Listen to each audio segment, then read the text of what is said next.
Boa tarde novamente. Primeiramente, sobre a disciplina, essa nossa primeira aula online aqui vai ser um teste, né? Vamos ver como que vai funcionar essa questão fazendo online, fazendo ao vivo. Dependendo do andamento, a gente prossegue dessa forma, ou eu passo a gravar as aulas e disponibilizo para vocês também no campus virtual, ou disponibilizo o link. Essa primeira aula, está sendo gravada, como eu comentei, e vou disponibilizar também o link para acessar esse vídeo depois, vou deixar lá no campus virtual. Bom, então vamos começar. A ideia, como eu comentei com vocês, tem algumas pessoas ainda entrando, a ideia, como eu comentei com vocês de hoje aqui, seria mais essa recapitulação do que a gente já falou, do que a gente já viu, e ainda nós vamos avançar um pouquinho no conteúdo, tanto da parte teórica quanto da parte prática. Então, só para a gente recapitular, na primeira aula eu comentei que essa disciplina é um pouco diferente, porque ela trata de um tempo muito longo. A gente começa a falar de um assunto que é justamente a formação do universo, então, no momento em que antes disso não havia nada, o momento zero da história do universo, aproximadamente 14 bilhões de anos, e começamos com formação do universo, formação de elementos químicos, alguns se formam no interior de estrelas, e por aí vai. Depois, nessa disciplina, trataremos de processos relacionados ao planeta Terra. Primeiro, a formação do planeta, que a gente viu na última aula presencial, e a distribuição, a divisão do planeta em três camadas. Vocês devem se lembrar quais são as três camadas? Alguém aí se lembra, não? Isso, alguém se manifestou ali. Crosta, manto e núcleo, muito bem. Então, a Terra é dividida nessas três camadas, como a gente comentou, e a partir daí a gente vai passar a falar em formação de minerais e rochas, né? Processo de vulcanismo e tudo mais. Sobre os minerais, tem alguns que a gente já viu em aula prática, e falamos sobre minerais, qual é a utilidade deles. A gipsita, por exemplo, que vocês estão vendo, então tem diversos usos, uso agrícola, fabricação de cimento, vidros, construção civil, uso hospitalar, quem já quebrou o braço, pé, teve que engessar alguma parte do corpo, teve bastante contato direto mesmo com o material proveniente da gipsita, e a gipsita está presente em Marte também, né, que a gente comentou, minerais não são exclusivos da Terra, eles podem ocorrer em outros corpos celestes aí sem problema nenhum.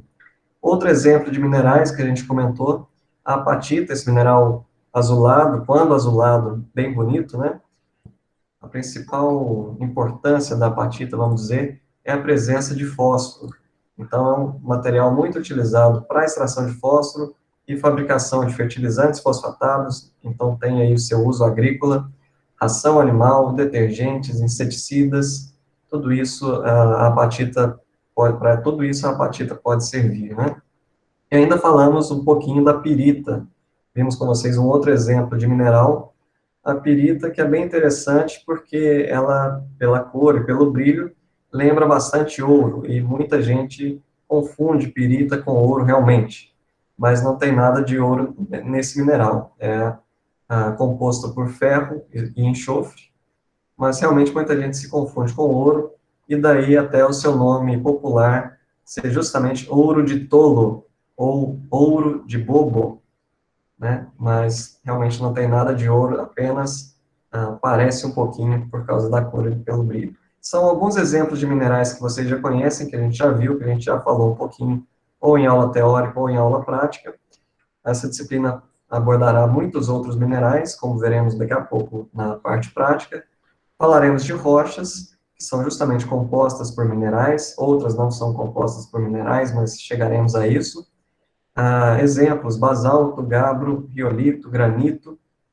Essas, por exemplo, são rochas magmáticas, são rochas que se formam a partir do resfriamento do magma ou da lava. Aliás, vocês se lembram qual que é a diferença entre magma e lava? Alguém pode falar aí pelo chat, ou pode ativar o microfone e comentar. O magma é antes de ter saído antes da erupção. Eu acho que é isso. Perfeito. E a lava é o contrário, né? Então, magma é quando o material está ainda dentro da crosta terrestre, no interior da crosta. e lava é quando o material é extravasado para a crosta, através de vulcões, por exemplo. Mas são o mesmo material, né? Só o nome que muda de acordo com a sua localização. E aí, nessa disciplina, ainda trataremos da formação de solos. Então, vindo numa sequência, nós temos elementos químicos que se organizam formando minerais. Minerais formam rochas, podem formar rochas, e as rochas, por sua vez, podem formar ou solos ou sedimentos, né? Ah, então, são os caminhos aí que a gente vai tratar até chegar em solos e ainda no fim da disciplina, chegando em solos, vamos relacionar solos diferentes com vegetação diferente, se tem relação ou não sobre isso e várias utilidades, vários usos de cada tipo de solo, né? Aliás, eu gostaria de comentar que temos aqui a presença do professor Valbert também, além do professor Felipe. O professor Felipe é professor aqui no departamento, o professor Valbert é professor no Instituto Federal de Muzambinho, sul de Minas, campus de Muzambinho, também nessa parte, os dois nessa parte de pedologia, então fiquem à vontade se quiserem comentar qualquer coisa, tá? Será um prazer. E nessa disciplina falaremos das diferentes, um pouquinho, né, que isso é mais lá da pedologia, mas daremos as bases e as explicações básicas do porquê desses vários tipos de solos que nós temos no Brasil, no planeta Terra e por aí vai. E também que os solos apresentam variabilidade espacial. Nós temos aqui essa paisagem, por exemplo, e reparem que isso aqui é real, tá? Cada local da paisagem apresentava uma classe de solo diferente. Então, para a gente comentar que eles variam de forma espacial, tanto na horizontal, ao longo da paisagem, quanto na vertical, em profundidade, como vocês podem ver pelos perfis aqui das fotos, né? Então, os solos não são homogêneos nem na horizontal, nem na vertical. E é importante conhecer essa variabilidade justamente para definirmos o que podemos fazer em cada local de uma área. Tem áreas propícias a plantios de grãos, áreas que não, pelos solos ali, não comportam esse tipo de plantio, às vezes seria melhor deixá-la como área de preservação, por exemplo. Tudo isso a gente consegue relacionar. Então, é uma disciplina bastante abrangente, saindo lá da formação do universo até chegar aqui em uso e manejo dos solos, a gente vai passar por vários assuntos, né? Minerais, rochas, vulcanismo, placas tectônicas e assim por diante. Ok? E ainda, paisagens diferentes geralmente apresentam solos diferentes. Vocês veem nessa figura, nessa foto abaixo, uma paisagem de um relevo mais suavizado, mais plano, com solos totalmente diferentes em relação a dessas serras aqui da foto de cima. Então, geralmente, paisagens diferentes já indicam solos diferentes. Como a gente viu um pouquinho na primeira aula prática, que a gente vai recapitular daqui a pouco. Alguma pergunta até aqui? Posso seguir? Podemos? Sim. Posso seguir? Beleza. Então, nas últimas aulas presenciais, que foram poucas, né, no fim das contas, a gente começou a falar sobre a formação do universo e origem de elementos químicos. Aqui, o que a gente já falou, eu reduzi, só para vocês mesmo lembrarem, e a partir de então a gente começar um assunto mais novo, que a gente ainda não abordou. Nós começamos lá sobre o Big Bang, conversamos sobre o que ele significa, né? A teoria do Big Bang, que significa grande explosão, é uma teoria proposta em 1927, então não é uma teoria antiga, né? Quando a gente pensa em teoria, não sei porque muitos imaginam que é algo bem antigo e tudo, mas a teoria do Big Bang é muito recente, não tem 100 anos. E essa teoria tenta explicar como foi a formação do universo, né? Antes do Big Bang não havia matéria, após o Big Bang é que tudo que é matéria se formou. Corpos celestes, elementos químicos, planetas, nós mesmos, né? Como eu comentei, essa teoria foi proposta em 1927 pelo padre e cosmólogo belga chamado Georges Lemaitre, e em 1929 Edwin Hubble fez algumas descobertas que também davam suporte a essa mesma teoria de Lemaitre. E a partir dessas descobertas de Hubble, que foi proposta a chamada lei de Hubble-Romanson, dando suporte à teoria do Big Bang, a teoria de que o universo teria se originado a partir dessa grande explosão, A ideia do Big Bang é que tudo estava num único ponto, muito denso, massa concentrada nesse único ponto, e chegou numa pressão tão elevada que tudo explodiu, né? E a partir daí o universo está em expansão. Nada existia antes disso, além desse ponto, e teria ocorrido, essa grande explosão teria ocorrido há aproximadamente 14 bilhões de anos, 13,8 bilhões de anos, 14 bilhões aproximadamente. E tem uns fatos interessantes sobre isso, né, que 10 a menos 6 segundos após o Big Bang, então se a gente pegar um segundo, imaginem um segundo, já passou. Esse um segundo, se vocês dividirem esse um segundo por 1 milhão, vocês terão esse número 10 elevado a menos 6 segundos, né? Então, um segundo dividido por 1 milhão, tá? É uma fração ínfima que a gente dificilmente consegue imaginar.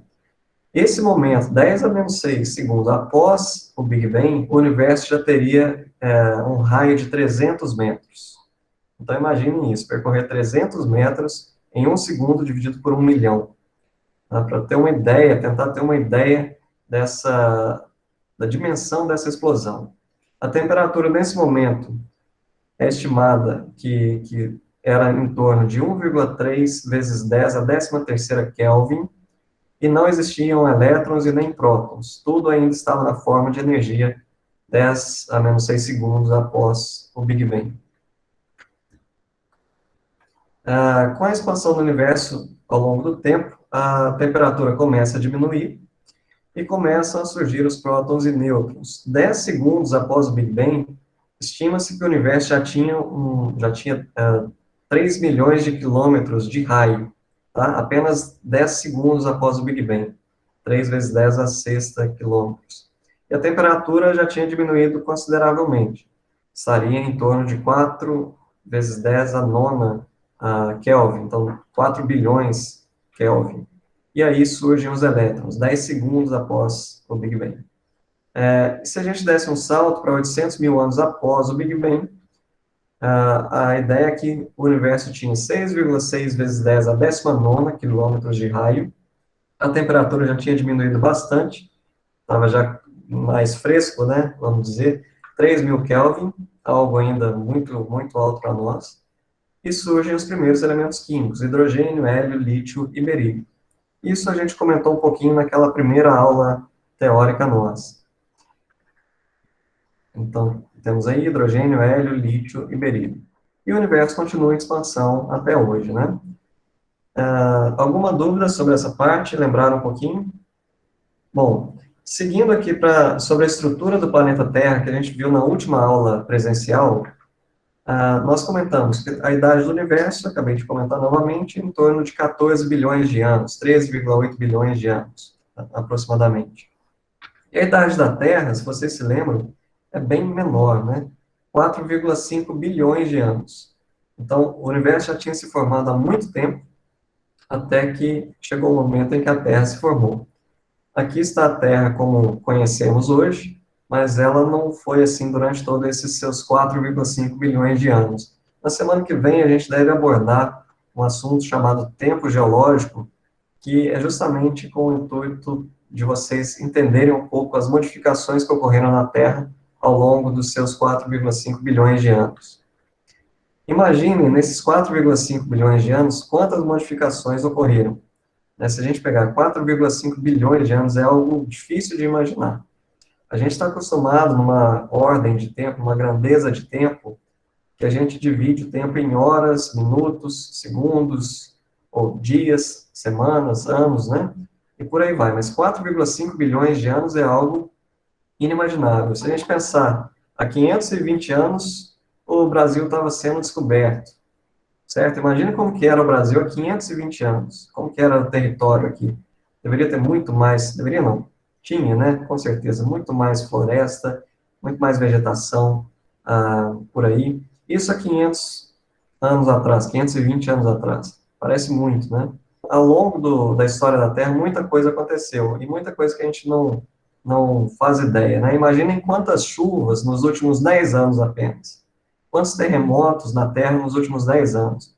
Quantas erupções vulcânicas nos últimos 10 anos? Agora imaginem isso nos últimos 4,5 bilhões de anos. A Terra é o quinto planeta em tamanho no Sistema Solar e é o terceiro em distância do Sol. Então, não é um planeta muito grande assim. Mas separem aqui nessa imagem o tamanho do Sol em relação ao tamanho do planeta Terra, né? Tomara que o Sol continue bonzinho, quietinho lá na dele, sem muitas explosões, porque é uma explosão um pouquinho mais forte, a gente vai sentir, infelizmente, na pele, né, os efeitos. Mas o Sol é muito maior do que a Terra, e bem maior que vários planetas, muito maior que todos os planetas praticamente. O raio do planeta Terra é de aproximadamente 6.370 quilômetros, só para vocês terem uma ideia, 100 vezes menor do que o raio do Sol, então só bem maior mesmo do que a Terra. E para a gente começar a falar de minerais, rochas, entender melhor o planeta, primeira coisa, a gente tem que entender bem como que ele funciona e qual é a sua composição, como são suas estruturas. Mas um planeta com 6.370 quilômetros de raio, como estudar o interior do planeta? Na aula teórica, a gente comentou sobre a sismologia. A partir da sismologia, o estudo de abalos sísmicos, terremotos, abalos, tremores, é que são feitos os estudos sobre a estrutura interna da Terra. E, novamente, isso é algo recente também, se a gente for parar para analisar. As primeiras hipóteses sobre como era a estrutura interna da Terra não têm 100 anos, foram propostas mais ou menos em 1935, 1940. Então, tem 80 e poucos anos isso aí, né, essas primeiras teorias sobre a estrutura interna do planeta. E aqui uma foto mostrando uma estrada no Equador de um terremoto que teve em 2015 ou 16, se não me engano, e com esse abalo, olha como ficou a estrada, né? Só como exemplo. Esses abalos, esses terremotos, são provocados pelo acúmulo de tensões devido ao movimento de camadas mais externas da Terra, as placas tectônicas, seguido de liberação ou ruptura dessa pressão, liberação dessa pressão ao atingirem um limite de resistência. E isso provoca vibrações, como a gente comentou na aula teórica, né? Imaginem duas placas se chocando, tem uma pressão ali que vai se acumulando, e em algum momento uma das placas se movimenta em relação à outra. E esse movimento libera uma grande quantidade de energia que se dissipa na forma de ondas, e essas ondas geram os abalos que a gente sente. Aqui tem uma figura mostrando o efeito desse alívio de pressões num choque de placas, por exemplo. Né? Aqui nesse centro, nessa bolinha, nós temos o hipocentro. Hipocentro, na verdade, é é o local que dá origem aos terremotos, dá origem aos abalos sísmicos. Mas quando a gente está vendo uma notícia, lendo ou assistindo sobre algum terremoto, normalmente a gente ouve falar sobre o epicentro, não é isso? Epicentro, aqui no alto dessa figura, epicentro é a projeção do local em que ocorreu o terremoto, é a projeção na superfície do planeta. Só que a movimentação das placas mesmo ocorreu no hipocentro. A liberação da energia é a partir do hipocentro. Epicentro é a sua projeção, a projeção desse local. Todas essas ondas, esses círculos aqui, representam essas ondas que estão sendo dissipadas e cada local que recebe essas ondas sofre algum tremor. A partir da velocidade de propagação dessas ondas pelo interior do planeta, é que foi possível estudar a estrutura interna do planeta Terra. Justamente porque, vocês lembram lá da física, de algumas aulas de física, as ondas se propagam com velocidades diferentes de acordo com o meio, né? Ondas sonoras, por exemplo, se propagam com menor velocidade no ar ou na água. Alguém lembra disso? O som se propaga com maior velocidade na água ou no ar? Maior no ar? Todos concordam? Sim? Sim? Então, é o contrário, na verdade. O som se propaga mais lentamente no ar do que na água. No ar é em torno de 340, eu acho, metros, 330 metros por segundo, né? Na água é mais ou menos 3 ou 4 vezes mais rápido. de qualquer forma, é uma mesma onda sonora, se propagando em diferentes meios, ar e água. Pensando na estrutura interna da Terra, as ondas sísmicas se propagam também em velocidades diferentes de acordo com a composição interna do planeta. E a partir disso que foi possível definir as três camadas do planeta Terra. A crosta, a mais superficial, sobre a qual nós estamos agora em contato, manto, a intermediária, e núcleo, a mais interna. Nós comentamos sobre isso na última aula teórica também, e nós principalmente falamos aqui um pouquinho sobre a crosta, né, que se subdivide em dois tipos, duas categorias. Crosta continental e crosta oceânica. Abaixo disso nós temos uma zona de baixa velocidade, justamente baixa velocidade de propagação dessas ondas, pela composição diferenciada em relação à crosta e em relação ao manto superior. Aqui já entramos no manto. Nessa figura ele está dividido em três tipos: manto superior, manto transicional e manto inferior. Tem livros que tratam apenas de manto superior e manto inferior. Mais profundo ainda, nós temos a descontinuidade de Gutenberg, que separa manto de núcleo, e mais no interior ainda do planeta, nós temos núcleo, que se subdivide em núcleo externo e núcleo interno, aquele mais central do planeta. Sobre a crosta, nós vamos entrar em detalhes aqui sobre oceânica e continental, mas reparem que tem um certo desnível entre a crosta oceânica e a crosta continental. Só para lembrar, a crosta continental é justamente essa crosta terrestre que forma os continentes, que conseguimos ver, essa crosta que está acima do nível do mar. E a crosta oceânica, como o nome indica, é a crosta que faz ali o fundo do oceano. Então, o fundo do oceano é a crosta oceânica, então está abaixo do nível do mar. Por que tem essa diferença de composição? Diferença esse desnível ali entre crosta oceânica e crosta continental. A crosta oceânica, ela é composta por minerais ferromagnesianos, então são minerais mais pesados. Já a crosta continental é composta por silicatos aluminosos, minerais contendo silício e alumínio, elementos mais leves, né? E se vocês lembram, a crosta, abaixo da crosta tem uma camada, assim, não chega a ser líquida, mas é um material pastoso. E a ideia que se tem é que a crosta terrestre meio que flutua sobre esse material viscoso, material pastoso ali. Se é um meio um pouco líquido e acima tem a crosta que é sólida, é de se esperar que a crosta mais densa, mais pesada, afunde um pouco mais em relação à crosta menos densa, né? Afunde um pouco nesse material mais viscoso.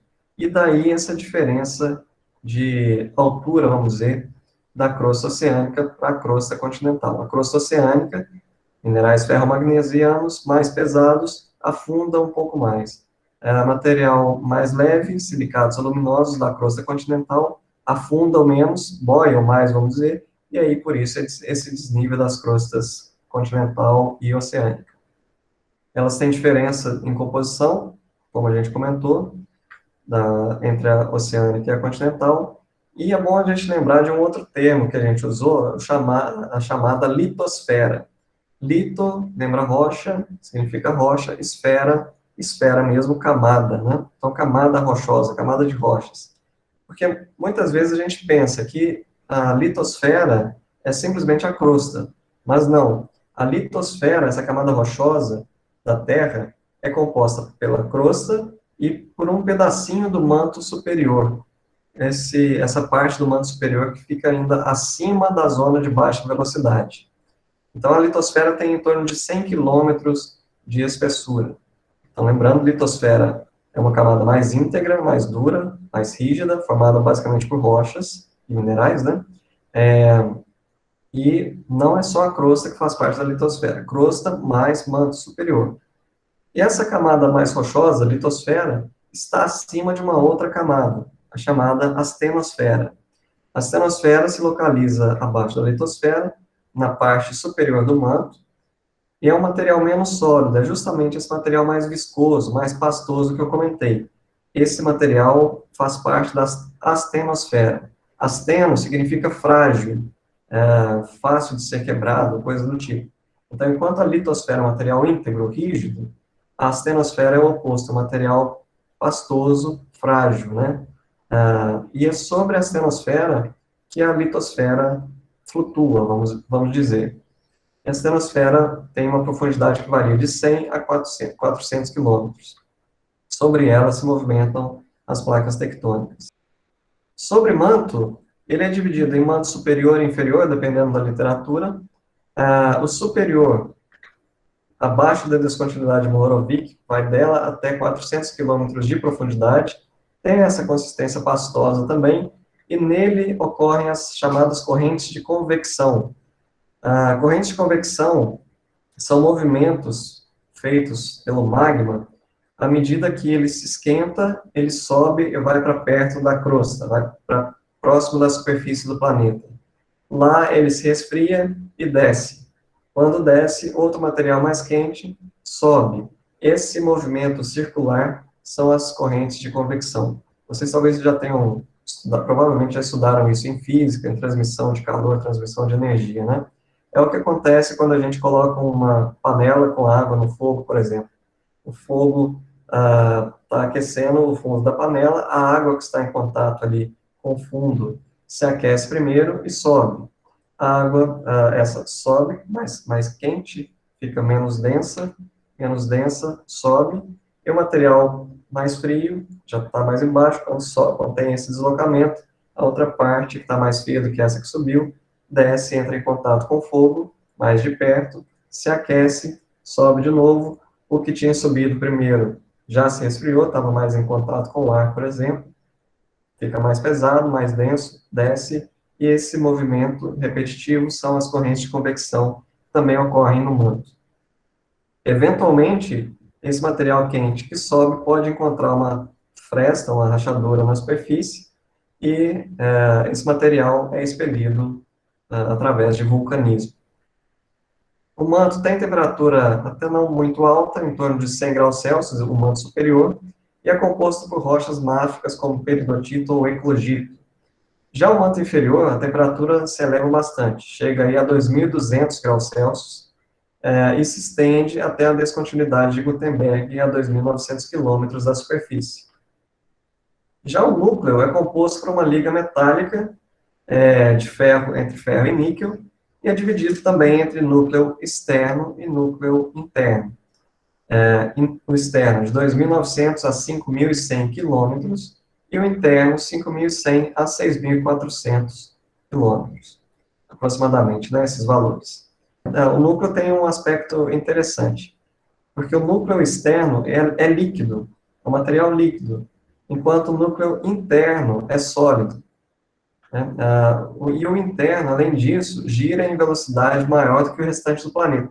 Enquanto o restante do planeta demora 24 horas para dar um giro em torno de si mesmo, o núcleo interno é mais rápido.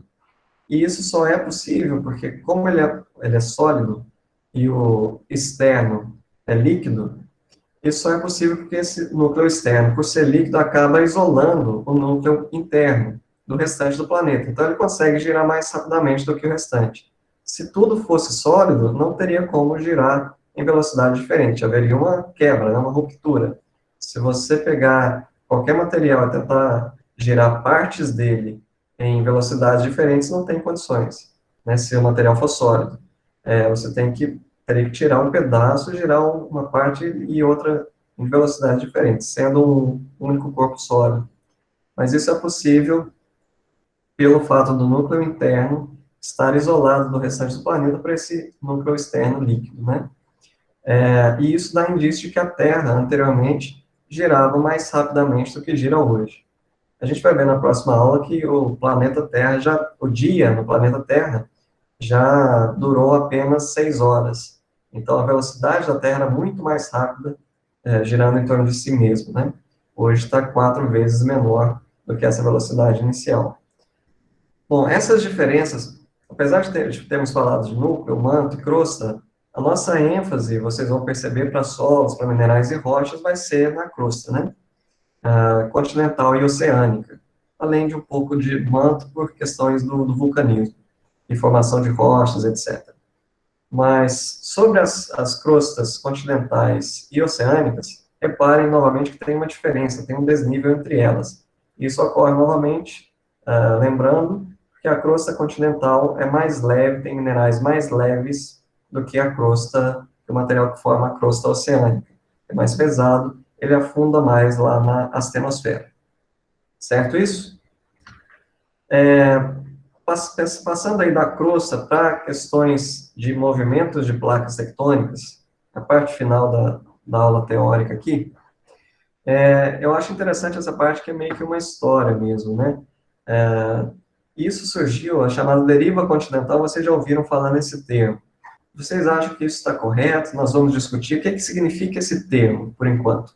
Continental ou continentes. Deriva, estar à deriva, um barco à deriva, por exemplo, um barco que está sem direção definida, está perdido ou sem conseguir se direcionar, né? Estar à deriva. Então, esse termo indica que os continentes estariam à deriva.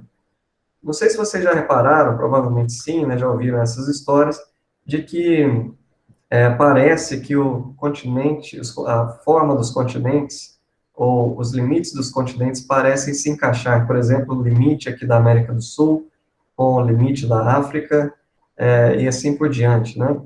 E isso essa ideia surgiu inicialmente com Francis Bacon, e repare, 1620, né? Ele reparou que o contorno dos continentes era um contorno que parecia que eles se encaixavam.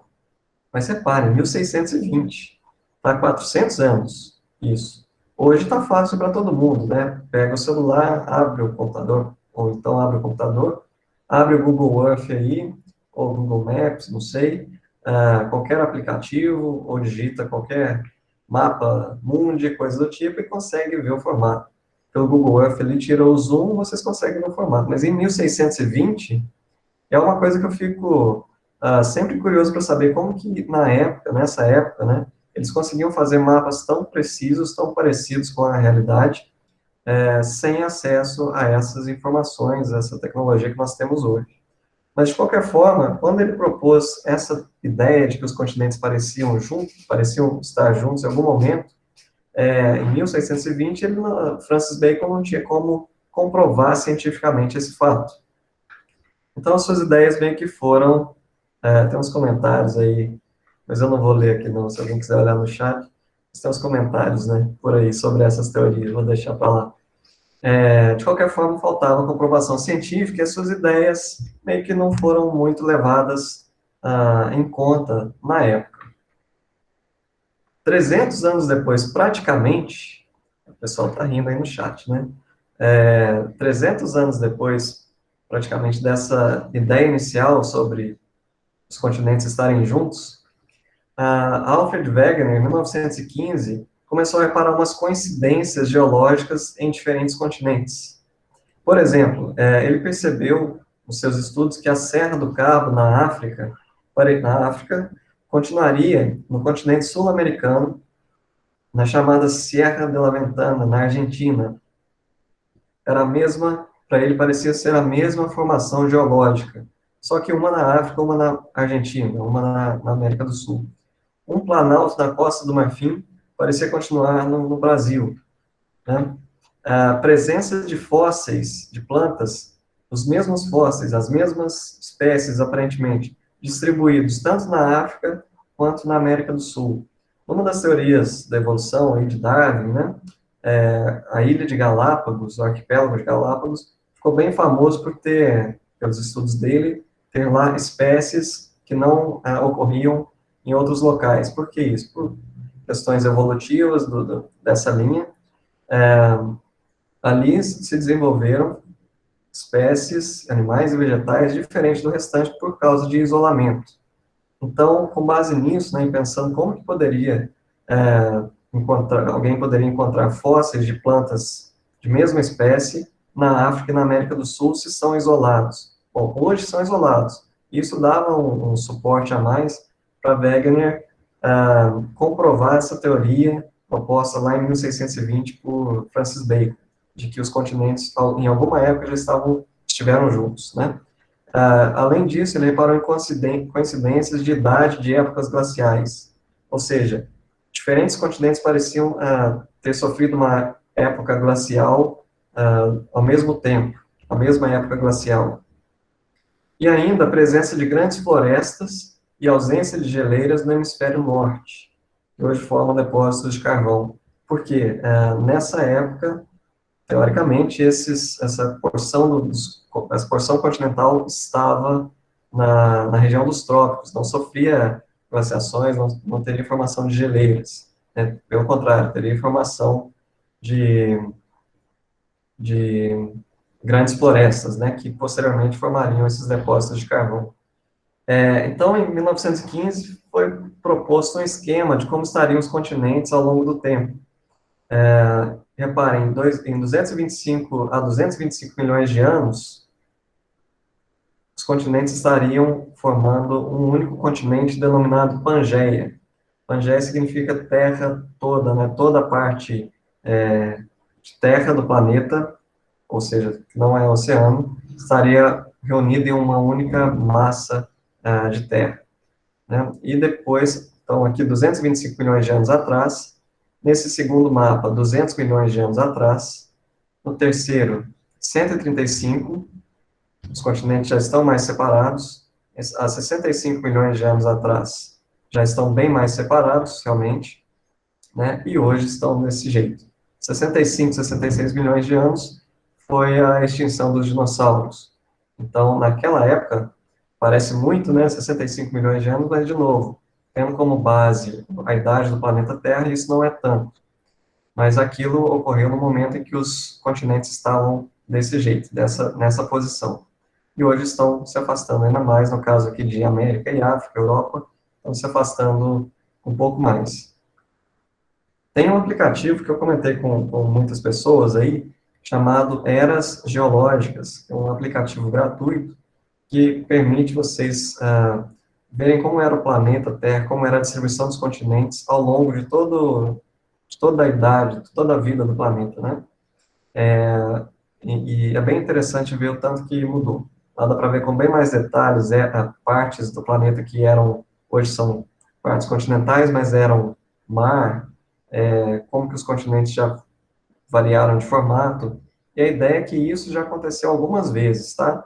Essa união de toda a massa de terra num único continente, não só uma única vez.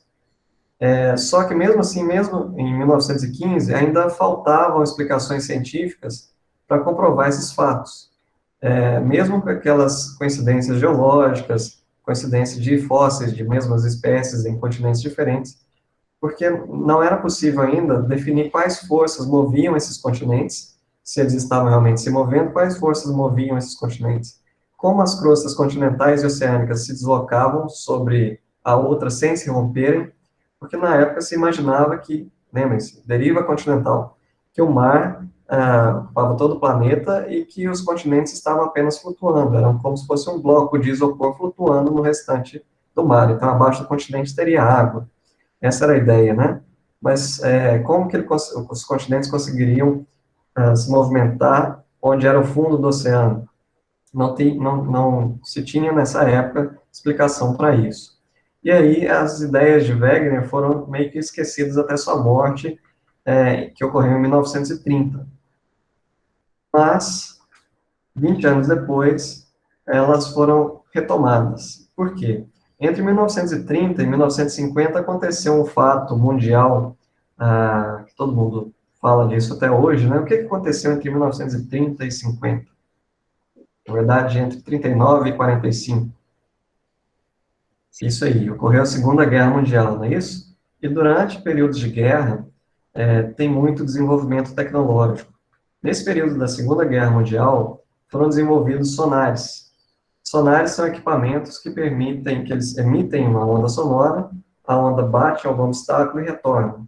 De acordo com o meio que esse sonar está sendo utilizado, geralmente em água, né? Tem-se a velocidade das ondas na água e, por aquela formulinha de física de velocidade média igual a distância sobre tempo,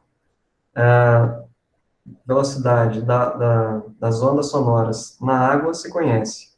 distância não se conhece. O tempo é o tempo que a onda gasta para sair e para retornar ao sonar.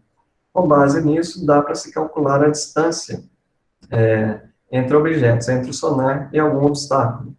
Então, os sonares foram utilizados em submarinos para ajudar na localização e para a percepção de outras embarcações, inimigas ou não, nas proximidades, né? E com sonares, fora o contexto de guerra, o fundo dos oceanos foi pela primeira vez meio que descoberto. Antes se imaginava que o oceano era como se fosse o fundo de uma piscina, todo retinho, todo plano, no mesmo nível. Mas com sonares, os cientistas começaram a perceber que, na verdade, o fundo dos oceanos tem várias fossas, várias fendas profundas, fossas, e também tem cadeias de montanhas, ou seja, tem cadeias submersas também.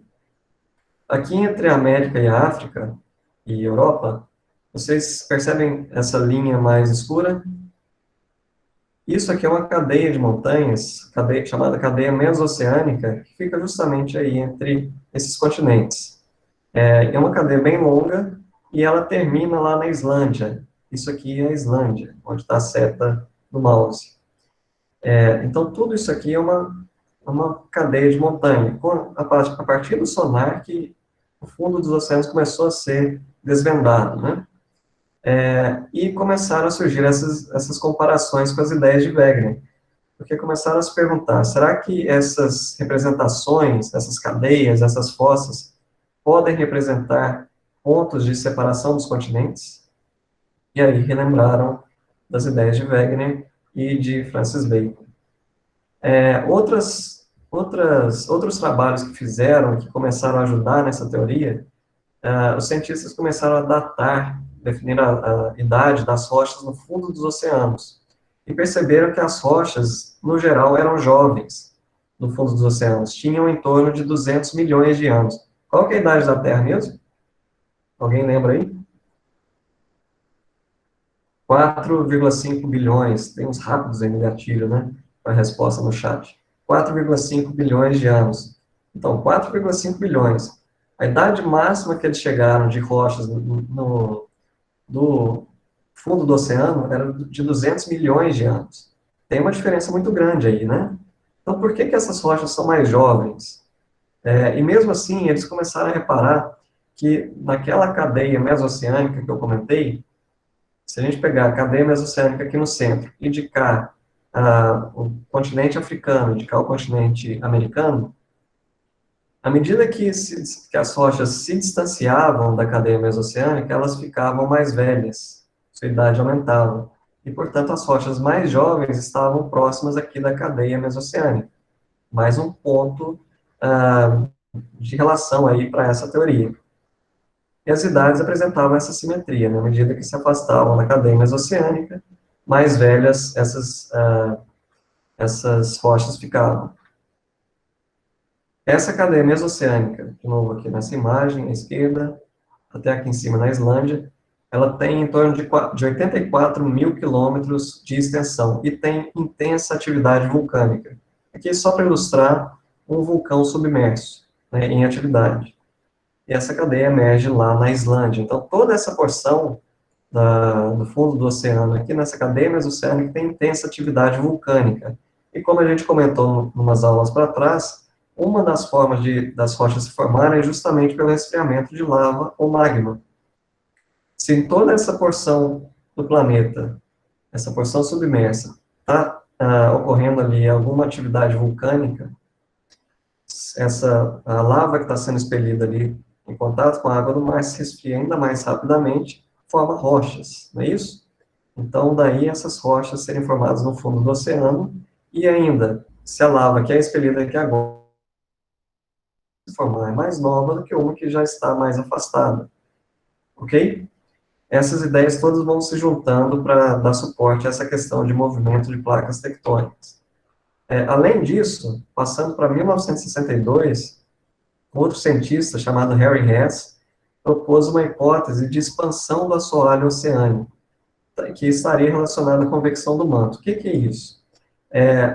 Segundo as ideias desse cientista, a teoria desse cientista, aquele movimento de convecção Então, lembrando, o manto se aquece, magma se aquece, sobe para perto da crosta, se resfria, desce novamente, outra porção se aquece, sobe. Esses movimentos circulares, esses movimentos de convecção, poderiam contribuir, segundo essa teoria, para os movimentos das placas tectônicas.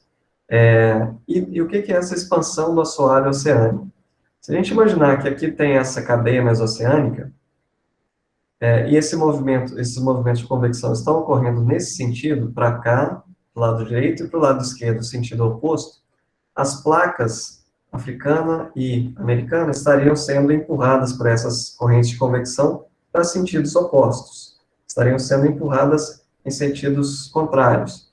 E nessa parte central sairia a lava e formaria uma nova placa oceânica aqui próximo de onde foi a erupção. Então, esse processo todo, aqui no canto, ó, no final da placa, haveria um processo chamado de subducção. Então, essa teoria acabou auxiliando também nessa ideia de movimento dos continentes deriva continental. Só que, com esses estudos de 1962 para cá, foi possível definir realmente o sentido de movimento de cada uma das placas. Esse mapa aqui mostra pelas setas o deslocamento de cada uma dessas placas. Então, reparem, a placa sul-americana está se deslocando para oeste, a placa africana para leste. Estão em sentidos opostos. Agora, aqui, no lado, na parte oeste da placa sul-americana, ela está se chocando com a placa de Nazca. É uma placa totalmente oceânica, não tem parte continental nela. Tem pequenas ilhas ali, apenas. Mas elas estão se chocando, estão se movimentando em sentidos opostos, mas se colidindo, né? E o que acontece justamente aqui nessa porção da América do Sul, ao longo de toda essa porção da América do Sul? Que tem uma formação aqui, né? O que tem mesmo? Cordilheira dos Andes, muito bem. Tem uns rápidos ali mesmo para as respostas. Isso aí. Por que os Andes se formaram aqui? Justamente por causa desse choque das placas. Vocês já ouviram falar que no Chile tem muito terremoto, Equador, eu mostrei uma foto do terremoto no Equador. Toda essa porção aqui, Venezuela, né? Toda essa porção tem bastante abalo sísmico. Por quê? Essa região é uma região de impacto de placas tectônicas. A sul-americana se chocando com a de Nazca. E aí, quando tem esse choque, como a gente comentou mais cedo, surgem os abalos sísmicos, né? Além de vulcanismo e tudo mais. A Cordilheira dos Andes se formou a partir de todos esses processos. Mas a gente vai falar sobre isso na próxima aula, sobre limites de placas, ok? Isso aqui, de novo, só para dar uma ideia para vocês de quantas placas que existem. Tem outra cadeia, uma cordilheira muito famosa também no mundo, tem o local mais alto do planeta, que é aqui entre a Índia, aqui na parte da Ásia, né, e vários países aqui. O que tem por ali mesmo? Cordilheira do Himalaia, muito bem. Por quê? Tem, de novo, choque de placas, né? Só que nesse caso aqui, duas placas continentais. Na próxima aula a gente vai falar das diferenças de choques entre placas continentais, placas oceânicas, e quando é uma placa continental com oceânica. Tá? Mas aqui surgem também surgiu também uma grande cordilheira, a Cordilheira do Himalaia, onde tem o Monte Everest, que é o local mais alto do planeta, né? Bom, e como elas se chocam, desculpe, como elas se deslocam? Justamente através daquela flutuação na astenosfera.